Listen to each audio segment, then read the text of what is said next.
코기토와 무의식이라는 책을 가지고 오늘 강의를 준비했습니다. 자, 코기토. 우리 선생님들은 다 이제 코기토 하면은 이제 뭐가 떠오르잖아요.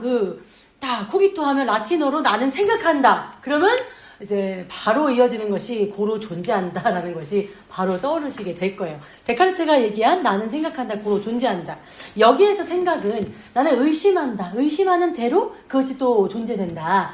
이 생각하고 의심하는 것대로 과학을 또 발전시키고 사유를 또 증폭시키고 이런 것이 이제 우리 데카르트가 이제 주창하는 그런 철학적 어떤 사유의 운동성이었어요. 근데 라캉은 여기에 더한 생각을 해요.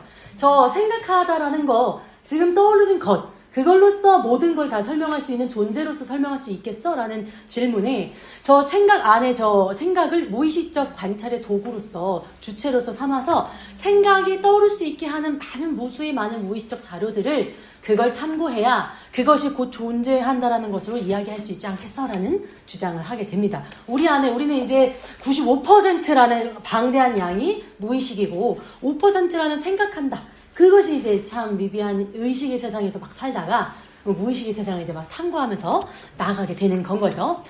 자, 나는 생각한다 라고 하는 데카르트적 자아. 나는 그런 존재야. 나는 이렇게 생겨 먹었어. 나는 이렇게 선택할 거야. 그렇게 생각하고 있는 데카르트적 자아. 이성의 자기 투명한 주체는 어떻게 보면 착각하고 있는 거야. 너 지금 네가 생각하고 있는 거 그게 네 전체라고 볼 수 없어. 착각이고 진짜 진실이라는 것은 말이지 우발적이고 우연적이고 당황스러워. 진실이라는 건 우리가 그렇게 네가 표면적으로 탁 생각한 걸로 말할 수 있는 게 아니라는 건 거죠.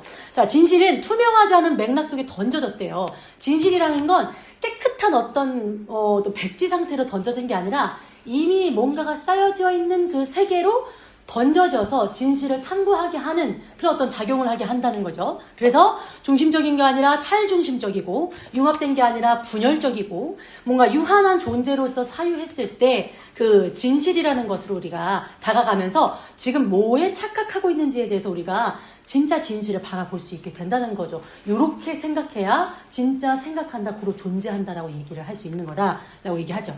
이 주체를 구성하는 나는 이런 사람이야, 나는 이걸 잘해, 나는 뭐 여자 어른 대상한테 인정받을 거야, 난 남자 어른 대상이 좋아, 뭐 이렇게 나를 구성하고 있는 주체성, 그런 풍부한 자기 경험. 내가 이게 우리 일부에서도 많이 들었죠. 어머니와의 관계, 대상 관계로부터 그런 풍부한 경험들에 쌓여서 나라는 존재가 있어. 이걸 하나하나 빼는 거야. 하나하나 빼면 진짜 본연의 본질에 가장 나약하고 무능하고 정말 진실이라고 하는 그 괴물이 있다는 거예요. 우리 안에는 이런 괴물성이 있기 때문에 저 이제 구성하고 있는 것들이 막 필요했던 거예요. 그다음에 우리가 오늘 강의를 통해서 내 괴물성이라는 것을 함께 마주하고, 그리고 지금까지 여러분들이 정말 열심히 공부하시고 또 분석도 이제 하시면서 내 괴물성과 다가갔었을 거예요. 그 어떤 치료의 과정들을 함께 살펴보면 어떻게 보면은 나의 무의식을 생각한다, 무의식 안에 있는 괴물성을 생각한다, 고로 존재한다, 이렇게 생각을 해볼 수 있는 거죠.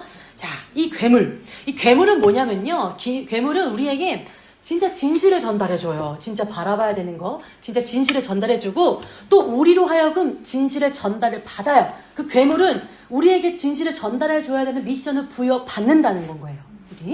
그래서 진실은 항상 괴물을 거쳐간다. 선생님, 공부하면 왜 어렵죠? 내가 뭔가 삶이 편안해지려고 이 공부를 하는데 왜 자꾸 어렵고 곤란하죠?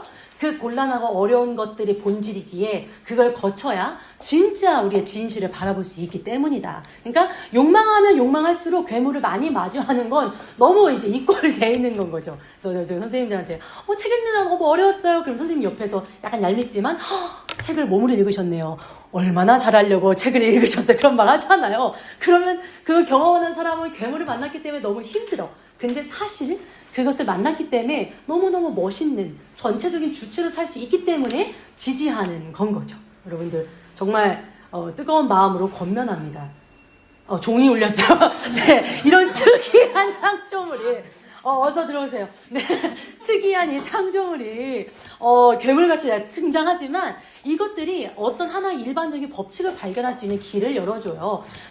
우리 가족 체계 안에서 그저 의례적으로 아빠는 이래야 돼, 엄마는 이래야 돼, 우리는 뭔가 이벤트를 있을 땐 법칙이 이래야 돼 아주 고정돼 있었는데 그것들이 일반 법칙이 아니잖아요. 그것을 깨고 진실을 들어봤을 때 전체적인 원리와 법칙 공식대로 돌아가는 걸 파악했을 때가 우리가 참 진실을 다가가는 그 길에 있다라고 볼 수 있는 거죠. 그 다음 제 질문은 괴물 왜 출현하는가라는 것을 가지고 3가지 목차를 준비했어요.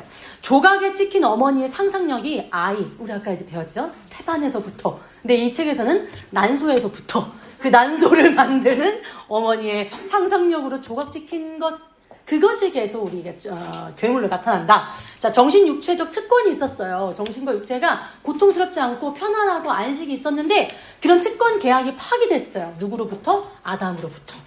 설명드릴 거고, 사이렌이라고 하는 신화가 있어요. 유혹의 목소리로 따라갔더니 암초에 막 부서져가지고 죽고, 이런 사이렌의 목소리와의 조우가 해야 되는데 그 조우를 실패했을 때 우리는 괴물을 끊임없이 만나게 될 것입니다. 자, 1번입니다. 책 표지가 딱 이렇게 나타났어요. 여러분 이거 궁금했죠? 이거 도대체 이 외눈박이는 왜 여기에 이제 표지에 있는지. 이제 나인드룩이라고 하는 그 내과 의사가 이제 아이를 출산하는 과정에 있었어요. 그 의사가 아이를 받았는데 정말 기괴하게 생긴 아이가 다 나타나는 거예요. 요즘 샴쌍둥이나 몸이 붙은 아이들이나 굉장히 괴물 같은 모습들, 우리같이 일반적인 어떤 원리와 속성들을 만들어진 게 아니라 되게 독특한 괴물성을 가지고 있잖아요. 이런 아이가 딱 태어났어요. 얼굴 중앙에는 이제 소 눈 같은 게 큰 2개의 눈이 합쳐진 거고, 자, 이제 코 쪽에 보시면 크게 1cm 손가락만한 것들이 딱 있어요. 여기서 음경을 또 표현하고 있었었고요. 뇌를 보니까 한 4분의 3 정도가 물에 차 있어가지고 이 아이는 도저히 살 수가 없는 환경이었었던 거예요. 그래서 이 아이가 숨을 깊게 들이마시고 쉬고 한두 번 쉬더니 이제 죽게 됐어요. 안타까운 죽음이지만 이 현상을 보면서 의사들이 그렇죠. 이런 아이들은 왜 태어날까? 도대체 왜 어떤 뭐 과학적인 설명, 생물학적 설명, 정신적 설명으로 이런 괴물 같은 모습들을 이제 설명해 볼 수 있을까? 보시면 이 이상한 경향들이 이미 난자에서부터 있었다라고 하는 거죠. 난자에서 이제 정자와 난자가 만나면 여러분 이제 배열에서 아이가 생겨요. 그 아이의 그 재배열의 결과가 정상적이지 않을 때 이런 태아가 태어난다라고 하는 거죠. 이 태아는 엄마의 뱃속에서부터 시작이 되잖아요. 그 이전에 난자가 만들어지기 위해 가장 적합한 그 이제 자궁이 필요하고 이런 거죠. 엄마가 이런 상태예요. 너무 스트레스 받고 슬프고 무기력하고 짜증나고 이런 몸체에 있으면 어떤 생물학적 어떤 어려움이 있냐면 이제 교감신경계가 활성화되죠. 교감신경계가 활성화되면 심장 펌프질 엄청 해서 피가 역류도 하고 엄청 어려워요. 빈혈도 많고 빨간색 피가 막 도출돼요. 자, 그다음 간에 보면은 간이 광적인 충동들, 미친 광기들이 올라오고 급하고 조급하고 쫄리면 우리가 이제 스트레스 호르몬 나오고 이제 인슐린 저항성 나와서 쓸기가 제 기능을 못해서 노란색 담즙이 나오고 이런 것들이 이제 기본적으로 간에 있는 일인 거죠. 자, 이제 이게 비장인데 비장은 위 옆에 있어요. 우울증이 깊이 있으신 분들은 이 비장 기관이 굉장히 원활치 않다고 해요. 그래서 차갑고 시커먼 즙들이 나온다고 해요. 이 모든 메커니즘이 돌면 당연히 여성의 가장 중심인 생식기, 자궁은 분비물 자체의 어떤 변화가 일어난다고 얘기를 해요. 이 모든 것들이 이미 난자를 만들고자 하는 몸 자체에서 이 모든 색깔들이 종합해서 괴물을 만들게 되는 씨앗, 난자를 만들게 된다라고 얘기를 하는 거죠. 그래서 태아에 미치는 어머니의 상상, 방금과 같이 엄마가 이슈 처리가 안 되고 진짜 조금만 이제 눌러도 고슴도치처럼 화가 나고 이런 몸 상태면 어머니의 상상 자체가 괴물을 탄생시킨다라고 얘기를 하는 거죠. 이 책에서 굉장히 강조하는 것들이 이미 아이가 찍혀 있다라고 얘기를 해요. 자, 제가 가장 혐오하는 남성상이에요. 무능한. 절대 못 봤어요. 저는 무능한 사람이랑 밥도 먹으면 되게 싫어했고 너무 심각한 병리의 자기애적 환자였었답니다. 자, 너무 이제 무능한 자. 근데 무능한데 심지어 화도 내. 뭘 잘했다고 화를 내? 이런 것들이 아예 조각으로 찍혀 있어요. 이건 제 앞선대위로 엄마에서부터 찍힌 어떤 상인 거죠. 또 엄마는 저희 엄마의 또 이제 아버님의 상도 있겠죠. 이런 것들이 찍혀 있는 어머니의 상상이 그대로 제가 그래서 무능한 남자만 보면 내 남자도 아닌데 화가 많이 났어요. 나랑 전혀 상관이 없는데도 아니 저런 무능한 남자가 이 세상에 많으면 어떡하지? 이런 괴물성이 막 나오는 거예요. 분석해볼 게 많죠. 뭔가에 조각으로 찍혀있는 상이었었다는 거죠. 자, 그 다음에 각인이 되어 있어요. 이제 시어머니가 이제 며느리를 혼내고 있는 부분인데 저는 항상 아무리 열심히 하고 아무리 뭔가 열심히 준비를 해도 여자 어른 대상은 나를 탐탁지 않아요. 이게 딱 있어요. 남자 어른 대상은 여기서 뭐 자지러져도 이뻐한다는 생각이 있는데 여자 대상은 제가 그래서 여자 대상한테 어려워요. 마음 사실 어려워요. 아무리 뭘 하고 열심히 하고 눈치를 보고 뭘 해도 결국 내가 해오는 건 탐탁지 않아 해 하고 이제 딱 각인이 찍혀버렸던 거죠. 이거 어디서부터 출연됐을까? 네. 웃으면서 얘기하지만 좀 심각한 힘들었었어요. 네. 어디에부터 뭔가 새겨졌어요. 제가 아직 소화되지 않은 것들이 아직 상징화되지 않은 이런 신체적인 것들이 새겨져 있는 것들을 찾았는데 저희 이제 제가 태어났을 그 주에 저희 외할아버지께서 돌아가셨어요. 할아버지 돌아가셨고 엄마는 아버지를 좋든 싫든 굉장히 이제 애도했어야 되는 그 시간이 필요하잖아요. 아무리 아이가 이제 존재로서 귀하지만 그 마음으로서는 정말 100% 절대적 의존기에서 어떤 감정적인 부분들이 좀 배제됐을 수 있겠다라는 게 있어요. 그러면은 그들 추적했을 때, 아, 그래서 내가 아무리 존재로서 귀하다 여김을 받을 수 있는 걸 열심히 해도 나를 기뻐하지 않은 그 느낌과 분위기가 이미 찍혀 있었던 것들이 지금까지도 저를 굉장히 괴롭히게 되는, 그래서 무능력한 남자 때문에 힘든 게 아니라 내가 무능력할 때 버림받을지도 몰라.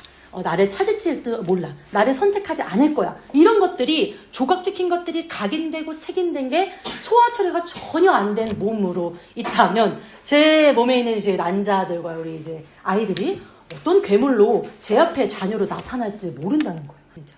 우리가 지금부터라도 알고 개선할 수 있는 거. 그러니까 책이 의미가 있잖아요. 이미 답이 정해놓고 회의적이면 뭐하러 공부를 하겠습니까?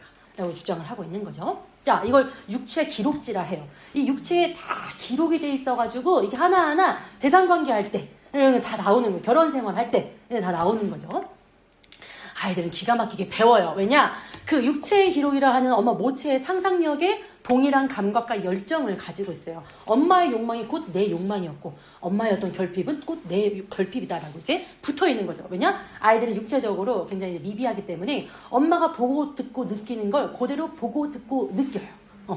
어머니의 육체가 취하는 동작에 따라 그들의 영혼, 육체가 취하는 동작인데 그들에겐 영혼에 어떤 새겨지는 것들이 생긴다는 거죠. 그래서 동일한 생각이 약이 된다. 그래서 우리 어른들이 아이들 앞에서는 찬물도 함부로 못 마시겠다. 그러면 이제 내 아이는 내 거울이다. 이런 얘기도 하잖아요. 똑같이 이제 재현하게 되는 거죠. 아이들이 찡그리는 거, 이게 찌푸리는 것들 다 모든 게 다 이제 어머니의 상상으로부터 찍혀 있는 건 거죠. 자, 이런 것만 보면 얼마나 좋아요. 이런 것만 보고 배우면 다 옆에서 이렇게 해서 따라했으면 얼마나 좋겠어요. 근데 우리 아이들은 파이팅 있는 것만 배워요. 그 엄마가 강렬하면 강렬할수록 강하게 베끼기 때문에 모방하는 건 아이의 눈으로 인지하지만 사실 엄마 뇌에 각인된 것들을 정확하게 눈을 통해 인지하고 있다. 아이는 엄마의 모습을 변형해서 다음 세대로 가는 게 아니라 외상을 입는 거예요. 엄마의 표정, 엄마의 반응, 엄마가 소화되지 못한 모든 상상계적 어떤 이미지들을 다 찍어서 외상으로 입고 있는 거예요. 신이 고의로 괴물을 창조한 게 아니라 어머니의 상상력의 타락으로 계속 자녀를 통해, 남편을 통해, 내 친구를 통해 계속 괴물이 출현되게 된다는 거죠. 엄마도 너무 엄마로 태어난 죄로 이렇게 맨날 욕만 먹고 무슨 일인가. 엄마의 잘못이라기보단 엄마도 어머니라고 지금 상징화되어 있지만 누군가 영향을 주는 사람들은 항상 요런 내가 상상계로 있는 것을 그대로 이제 찍히고 있다라는 것을 메커니즘적으로 파악해야 된다. 어느 날 갑자기 나는 다 잘했는데 왜 이렇게 괴물이 출현하는가? 반대로 추적해보면 이런 내가 소화되지 않은 것들, 이해되지 않은 것들, 아까 거론되지 않은 거, 정서를 파악하지 못한 거, 그 모든 것들이 괴물로부터 출현한다. 그래서 이제 괴물은 이제 출현하게 된다라고 첫 번째 말씀드렸어요. 자, 두 번째는 정신적 육체적 특권 계약의 파기인데요. 말브랑슈라는 프랑스 철학자가 있었어요. 이 사람이 정신이라는 거 어떻게 명명할까 고민을 하다가 정신은 기회 원인론이라는 것으로 내가 설명을 해볼게 라고 얘기를 합니다. 기회 원인론은 어떤 법칙이 있어요. 정신이라는 것은 안에 신과 육체가 같이 있는 것이다. 뭔가의 결합, 뭔가가 탁 결합했을 때 선으로, 결합했을 때 긍정으로, 육체와 신이 딱 결합했을 때만 어떤 특유한 법칙으로 인해서 우리는 평안을 누려라는 이제 법칙이에요. 보시면 육체는 오로지 신의 의지로부터 움직여요. 신과 내 육체가 뜻이 같으면은 신이 팔을 올리라고 해서 올린 거예요. 이 팔을 올린 거는 신의 의지로부터 올린 거고 내가 뭔가 땅에 있는 거 줍는 것은 신의 의지로부터 줍는다라고 얘기를 해요. 그래서 내 안의 평안은 무조건 신으로부터 왔다. 이렇게 기회 원인론으로서 이제 육체를 파악하고 있어요. 정신은 뭐냐? 신이 밝혀주지 않는다면 아무것도 알 수 없다예요. 우리가 열심히 공부를 하고 있어요. 근데 선생님 정신적으로 깨달아지는 게 없는데요? 라고 하면 지금 다른 것과 결탁이 되어 있어서 갈등과 시기와 저항이 있으면 이 깨달아지는 것도 신의 의지로 보자면 안 되는 건 거예요. 이게 기회 원인론으로서 정신을 설명하고 있는 부분인 거죠.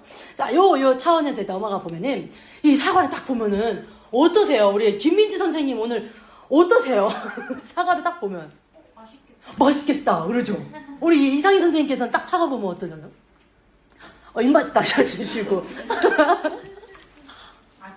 아삭한 거고. 지금 이게 이 사과를 먹으면서 달콤하고 아삭하고 시원하고 갈증을 해소하고 이게 신과 육체의 결합이 잘 되었을 때 우리가 이런 감각적인 거 느낄 수 있다라고 기회 원인론적 어떤 관점으로 얘기를 하고 있는 거예요. 그래서 우리가 모든 감각들이 막 이렇게 느낄 수 있는 것은 다 신의 의지로부터 온다라고 이제 주장을 해요. 그렇다면 고통도 있잖아요. 고통이 있기 전에 가장 대표적인 주자가 아담이잖아요. 아담이 낙원으로 즐길 수 있었던 이유는 정신과 육체가 완벽하게 결합되어 있었어요. 신의 명에 따라서. 근데 인간의 죄를 지었잖아요. 저 선악과는 신과 같아질 수 있다라는 그 뱀의 유혹, 뱀이 하와를 통해서 유혹했던 뱀과의 결탁이 있었죠. 신과의 결탁으로 해서 완벽하게 온전하게 낙원을 느꼈다가 뱀과 결탁을 하기 때문에 정신적, 육체적 특권이었던 안정과 평안을 완벽하게 빼앗긴 처벌로 이 세상이 이 꼴이 되고 세상은 요지경이 되었다라는 원죄의 모든 담당을 지금 아담이 하고 있어요. 여기서 포인트는 신과의 결탁을 하였느냐 뱀과 결탁을 하였는가. 우리는 부지불식간에 이 두 가지 때문에 끊임없이 괴물을 출현하고 괴물을 맞이할 수밖에 없다라고 얘기를 해볼 수 있는 거죠. 그래서 신은 육체의 반항을 통해 원죄를 처벌을 했어요. 반역자의 몸으로서 이제 천국에서 에덴 동산에서 이제 퇴출당하게 되는 거죠. 이 모든 게 뱀과의 결탁이었다. 그래서 우리는 아픔을 느껴요. 정말 돌아버리겠어요. 미쳐버리겠어요. 이거는 진짜 원죄를 알았어도 해결되지 않은 이 끊임없이 출현되는 괴물들, 숨막힘, 너무 많이 흥분되는 것도 아파요. 이 아픔. 이것 또한도 근데 신과의 결합이다라고 얘기를 해요. 왜 그럴까? 우리는 신과의 결합이 떨어져야 고통이 있을 거라고 우리는 생각하죠. 왜냐하면 신은 전지전능하고 평화롭고 안정을 주고 이걸로 우리가 신을 생각하는 거예요. 사실 근데 진짜 신에 대해서 생각할 때는 신은 이런 아픔을 허용하는 존재였다라는 진실을 아픔을 통해 우리가 겪는 거죠. 왜요? 고통의 감각, 이 고통의 감각을 통해서 육체를 지키기 위해 우리가 선하기 위해 우리가 무엇을 해야 되는지에 대해서 신은 경고를 한다. 고통의 감각을 통해서. 그래서 이 고통의 감각을 통해서 끙끙거리면서 도대체 왜 아픈 것인가? 내가 어떤 이슈일까? 이슈가 처리되지 않은 것일까? 아까 생각한다고 존재한다 해서 생각한다. 이 코기토를 무의식적 자료를 바삭바삭하게 이제 마주한다면 그거야말로 고통의 길이죠. 근데 그걸 통해서 신이 나에게 이런 의지가 있었구나. 신이 이런 뜻이 있었구나라는 종합하면 정말 다시 몸이 소생하고 이전보다 훨씬 더 좋아지고 이게 나아가게 돼서 정신을 완벽하게 채워본다라고 하는 거죠. 우리 자녀가 있으신 분들이나 또 자녀가 없으신 분들은 각자의 괴물이 오잖아요. 내 고질적인 괴물들 하나 이상씩 있으시잖아요. 이 고통이 있을 때마다 그냥 고통을 덮는데 바쁘다면은 이 정신적인 어떤 완벽하게 체험을 못 받겠죠. 근데 그걸 통해서 지식을 통해 분석하고 대입하고 개념을 통해 다시 생각하고 또한 어떤 공동체에서 이야기하면서 많은 작업을 하며 오늘날 이 괴물이 신의 어떤 뜻일까를 묻게 돼요. 그리고 신의 음성을 자꾸 듣게 돼요. 현상이나 기적적인 걸 바라지 않고 실질적으로 나에게 직접적인 계획이 무엇인지 자꾸 들으려고 해요. 그럴 때 고통의 감각을 통해 우리가 무엇을 해야 되는지에 대해서 알게 된다. 그렇게 이제 우리가 흠양하라고 신이 어떤 이제 괴물을 이제 제안하는 거죠. 신은 우리가 자유롭고 이성적인 사랑을 통해서 신을 사랑하기를 기대해요. 뭔가 기회 원인론적으로 내가 의지를 가질 수 있는 팔을 올려. 내가 사랑하라 했으니 날 사랑해 라고 하는 맹목적이고 본능적인 사랑을 하지 못하도록 신이 신 자체의 무능성을 제한해요. 신도 난제예요. 이 행복하고 에덴이라는 동산에서 그런 어떤 유토피아적인 세상을 누리는 것이 신의 완벽함이다라고 이제 역사적으로 써내려가야 되는데 타락하고 탈피되고 막 똥덩어리 되고 뭐 배설물처럼 인간을 만들고 이런 역사는 신 자체가 이제 난제 속에 있다라고 하는 거죠. 이걸 자꾸 제안하는 이유는 우리의 모든 감각을 일깨워서 다채로운 신의 음성, 그 메시지를 통해 신에 대해서 진실한 사랑을 하라고 우리에게 이렇게 괴물을 자꾸 허용한다라고 이 책은 이해를 하고 있습니다. 자, 그래서 신은 가끔 이런 육육에 정반대되는 어떤 감각을 은총처럼 준다는 거예요. 이제 밤마다 저는 진짜 새벽 2, 3시마다 깨서 미쳐버리겠어요. 이거 왜 이럴까? 이게 너무 저에게는 고통이에요. 고통. 정말 말로 할 수 없는. 근데 일어나서 예전에는 이제 잠을 빨리 자려고 이게 뭔가 다른 노력을 했었어요. 근데 이제는 멈추어서 생각하고 사유하고 우리 전형적으로 배운 것들을 충실히 하다 보니까 왜 이 시간대인지 자료가 나오게 되고 저 혼자이지만 통합을 하고 있습니다. 지금 보면은 느낌의 은총을 받은 거죠. 그래서 지금 나아가고 있는데 이런 것들은 기회 원인론적 인과성을 박탈하는 것이고 좌절감을 일으키는 상황을 우리한테 허용하면서 우리와 맞설 수 없는 그분이 맞섬을 이제 하고 있는 거죠. 그로 인해서 맹목과 맹신적인 것이 아니라 자신의 어떤 의지를 가지고 신을 사랑하기를 원했던 것 때문에 이제 괴물이 있는 거죠. 마지막으로 사이렌 목소리와 같은 조우 실패인데 사이렌이 막 울려요. 여기서 막 울리면 다 멈추겠죠? 멈춰가지고 무슨 일 있나? 없나? 오, 큰일 났다. 이거 잘못하면 죽겠는데? 이런 것들이 막 올라와요. 사이렌은 한 번에 모든 사람이 같은 이제 반응을 하는 거죠. 부동 자세로 순간 얼어붙고 화석화돼요. 딱 얼어붙게 된다는 거죠. 이거 왜 이럴까? 사이렌은 이제 신화에 나오는 어떤 그런 사례죠. 사이렌이 반은 사람이고 반은 어떤 섬에 있으면서 그 항해자들이 유혹하는 이제 노래를 불러요. 그럼 항해자들이 유혹을 막 당겨가지고 암초가 많은 곳에 걸려가지고 그 배가 두동강이 나서 모든 이제 배에 타고 있는 사람이 다 죽어요. 근데 거기는 무덤이 아니기 때문에 하얀 뼈로 부패돼서 섬들이 다 하얗다라는 표현을 해요. 굉장히 기괴하고 섬뜩한 무덤, 그런 죽음을 뜻하는 것이 사이렌의 유혹의 노래에 담고 있는 의미예요. 이 항해자들, 바다를 유랑하고 있는 이런 항해자들에게 사이렌이라는 괴물은 왜 이렇게 출현하게 되는 건가? 이 괴물을 통해 우리의 정신의 어떤 바다에서 가끔 이런 사이렌적 어떤 음성이 들릴 때 괴물처럼 출현하는 무서운 공포인데 우리 지난주에 배웠잖아요. 블랙홀. 막 빠져들어가서 너무 끔찍한 걸 볼 수밖에 없는 목소리의 어떤 유혹 이런 것들이 우리 정신의 바다에서도 있다는 거죠. 이 사이렌을 좀 이해해 보려고 하는데 자 노래를 유혹하는 또 하나의 또 이제 여신이 있죠. 뮤즈예요. 뮤즈. 자, 뮤즈와 사이렌의 차이를 좀 보면 좋은데 뮤즈는 뭔가를 사고하고 예술적인 창조력을 이제 발휘하게 하는 그런 인물이죠. 여신인 거죠. 그래서 영감을 주어가지고 신성한 도움이 될 수 있는 기억을 가져다 줘요. 그래서 우리 예술가들 보면은 저 여인 나의 뮤즈입니다. 저 상황이 저 사건이 저의 뮤즈가 되었습니다. 영감의 기초가 되는 것을 이제 뮤즈를 하는데 이 뮤즈는 신들에 대해 노래하기만 하면 인간의 아니면 그 존재의 곤란함을 그냥 잊어버릴 수 있도록 만들었다는 거예요. 이 뮤즈가. 노래를 통해서 지금 곤란하고 난제스러운 것들을 그냥 잊어버리면서 망각하게 되는 특징이 있다는 게 이제 뮤즈예요. 근데 사이렌은 어떤 특징을 가지고 있냐? 이제 라캉이 말하는 실제에서의 지식과 접촉하게 돼요. 너 블랙홀 안에 있는 거, 너 실제 안에 있는 그 자료 있잖아. 그거랑 딱 접촉하게 하니까 사이렌의 노래를 들으면 유혹을 받아요. 과거에서 자신이 잃어버리는 그 어떤 그 잃어버렸던 기억을 다시금 생각할 수 있도록 너무 끔찍한 노래를 부르고 있는 거죠.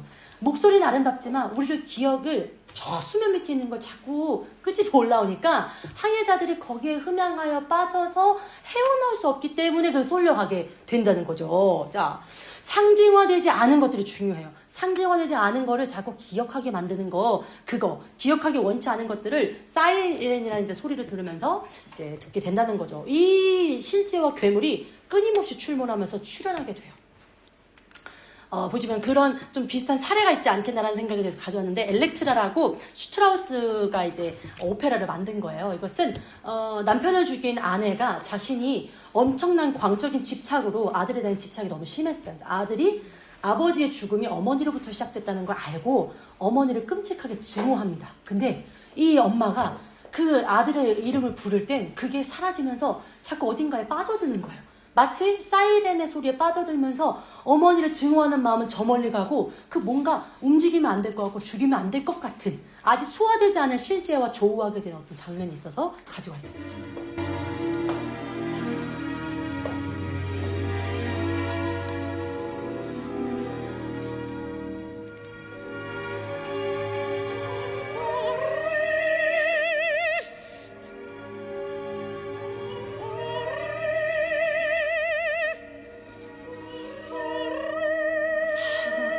증오의 대상을 죽여야 되는데 저 외침으로 할 수가 없네요. 온몸이 경직된 것처럼 굳어있는 거예요.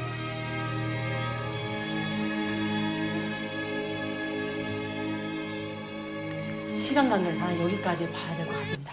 네, 그래서 마치 보면 오레이스라고 해서 트로이 전쟁을 이기고 오디세우스가 트로이 전쟁에서 이기고 이제 귀화하고 있었죠. 그래서 이제 우리 지금 사이렌의 이 과정을 겪고 나아갔어야 됐어요. 그래서 그 항해자 우리 동료들에게 귀에 밀랍을 꽂게 했고, 그다음 내가 무슨 말을 해도 멈추지 말고 항해해라라는 것을 이제 딱 명령해놨죠. 그래서 보면은 오디세우스의 책량을 통해서 많은 사람들이 살았고 온전히 고향에 이제 도착했기 때문에 성공 사례라고 얘기할 수 있어요. 근데 이 책에서는 실패다.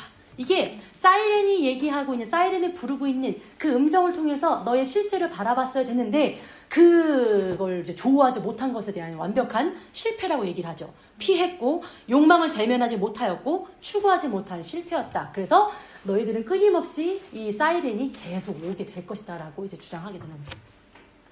락항은 기억이라는 거, 지금 당신에게 생각하라 했을 때 생각에 떠오른 기억, 그거 실제인 외상을 기억하지 않기 위해서 올리는 그 기억이다라고 얘기하는 거예요. 그 기억을 잡아서 추적하여서 진짜 들어야 하는 아직 상징화되지 못해서 저 밑에서 움트러지고 있는 것들을 찾아내야 된다는 어떤 사인으로 봐야 된다. 그 실제를 건드리면 말실수를 하게 되는데 그 실수들은 외상을 분명하게 말하지 않아서 상징화되지 않아서 끊임없이 우리에게 실수처럼 사이렌처럼 말실수로 계속 나오게 된다. 이 괴물이 계속 출현하게 되는 이유는 우리가 상징화되지 않은, 언어화되지 않은, 기호화되지 않은 것들이 너무 수면에 많이 있다라고 하는 거죠. 자, 실제 지식과 접촉하게 되는 이런 지식, 우리 지식을 통해서 제가 근원적인 어머니와의 이슈, 우리 집안에는 이슈 그냥 하루아침에 이렇게까지 얘기할 수 있는 거 아니었었어요. 지금까지 꼼꼼히 또 이제 도와주시는 분들과 함께 공동체와 함께 특히나 지식을 통해서 지식만이 상징적 거세를 해줘요. 상상계적 이미지로 찍혀있는 것들을 상징을 거세시키는 것은 지식과 개념과 어떤 원리라는 거죠. 그걸 통해서 대타가 원하는 게 뭐지? 나는 대타에게 무엇인가? 이런 걸 물어보면서 상징되지 않은 것들을 상징. 우리 이제 사이렌의 목소리와의 조우를 성공하게 된다라고 얘기를 하는 거죠. 결론입니다. 코기토 나는 생각한다 라고 하는 거 우리를 부지불식간에 그렇게 찍혀있는 대로 행동하게 해요. 찍혀있는 대로 생각하게 되고요. 각인되고 낙인된 대로 사유하고 대상관계 펼쳐져요. 이런 육체 담론의 함정이라고 얘기를 해요. 근데 진정한 생각해야 되는 그 무의식은 이 육체 없이 생각해야 된다는 것이죠. 그래서 코기토와 무의식이다.